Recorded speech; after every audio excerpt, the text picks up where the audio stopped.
আমাদের হিন্দমটর থেকে Uttarpara by road যাওয়ার পথে ঠিক দোলতলা আর খেয়াঘাটের মাঝে গঙ্গার ঠিক অপোজিটে বেশ কিছুদিন ধরে আমি নোটিস করছিলাম খুব সুন্দর একটা মন্দির তৈরি হয়েছে রিসেন্টলি।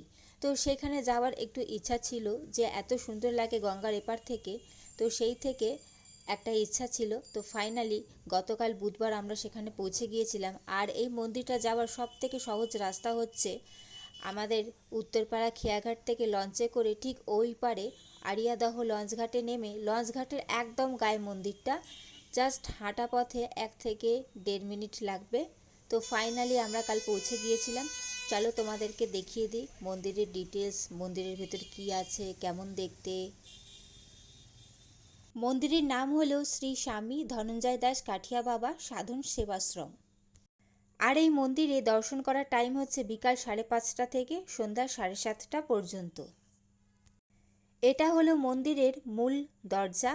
চলো যাওয়া যাক ভেতরে। ফাইনালি মন্দিরের ভেতর ঢুকে গেলাম। আর দরজায় গেটে দাঁড়িয়েই দেখো ভেতরে সুন্দর দৃশ্য রয়েছে চারিদিকে।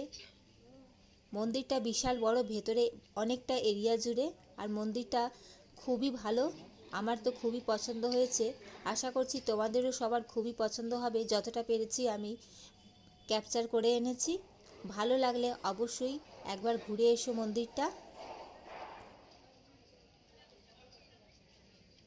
মন্দিরটা এখনও পুরো কমপ্লিট হয়নি, ভেতরে তাও টুকটাক কাজ চলছিল, তবে অনেকটাই কমপ্লিট হয়ে গেছে। আর বিশাল বড় এরিয়া জুড়ে মন্দিরটা।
মন্দিরটা একদম পুরো গঙ্গার ধারেই রয়েছে, একদম সাইডে।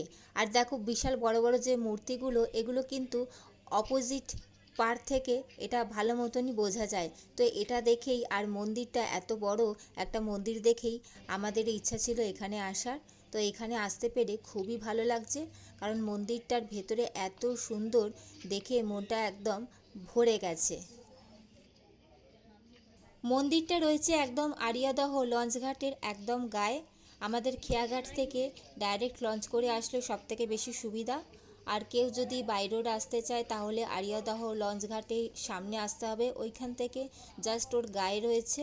জাস্ট 2 মিনিটের পথ, হাঁটা পথ। আর আদ্যাপীঠের সামনে থেকে কেউ যদি যায় সেখান থেকে মোটামুটি আধা ঘন্টা লাগবে। তোমরা নিশ্চয়ই দেখে বুঝতেই পারছো যে মন্দিরের ভেতরে দেখার মতন কত জিনিস আছে। আমি যতটা পেরেছি তোমাদের সাথে শেয়ার করছি আজকে। আর মন্দিরের ভেতরে দেখার প্রচুর জিনিস আছে, তোমাদের সামনে আমি ভিডিওর মাধ্যমে সেটা তুলে ধরেছি।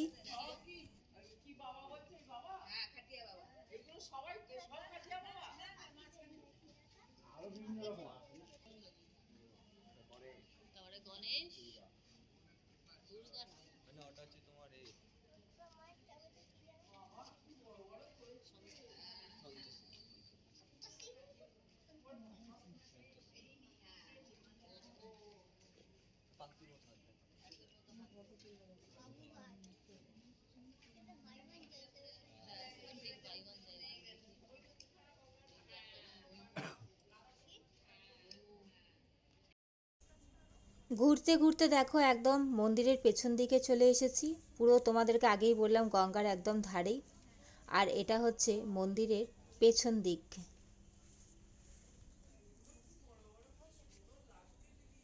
এখানে দেখো রাধাকৃষ্ণ দোলনায় দুলছে, আর এটা আমার সব থেকে বেশি পছন্দ হয়েছে। কাল আমরা বিকাল 4টের সময় পৌঁছে গিয়েছিলাম। মন্দিরের টাইমিংটা আমাদের জানা ছিল না। 4টের সময় পৌঁছানোর পর সেখানে গিয়ে জানতে পারলাম মন্দিরে দর্শন করার সময় বিকাল 5:30 থেকে। অগত্যা 1.5 ঘন্টা আমাদেরকে বাইরে দাঁড়িয়ে অপেক্ষা করতে হয়েছে। কিন্তু 1.5 ঘন্টা বাদে যখন দরজা খুললো আর আমরা মন্দিরের ভেতরে প্রবেশ করলাম, মন্দিরের সৌন্দর্য দেখে মনটা তো ভরেই গেল। তখন সেই 1.5 ঘন্টা যে বাইরে দাঁড়িয়ে অপেক্ষা করেছিলাম, তখন সেটা মনে হলো অপেক্ষা করাটা একদম সার্থক হয়েছে। কারণ মন্দিরের এত সৌন্দর্য দেখে সত্যি বলছি মনটা একদম আনন্দে ভরে উঠেছিল, যে একটা মন্দিরের মতন মন্দির সত্যি দর্শন করতে পেরেছি। তো বন্ধুরা, তোমাদের সামনে যেটা তুলে ধরলাম মন্দিরের দৃশ্য, কেমন লাগলো সেটা অবশ্যই জানাবে। ভালো লাগলে অবশ্যই ঘুরে আসবে, আর কিছু জানার হলে অবশ্যই কমেন্ট করবে।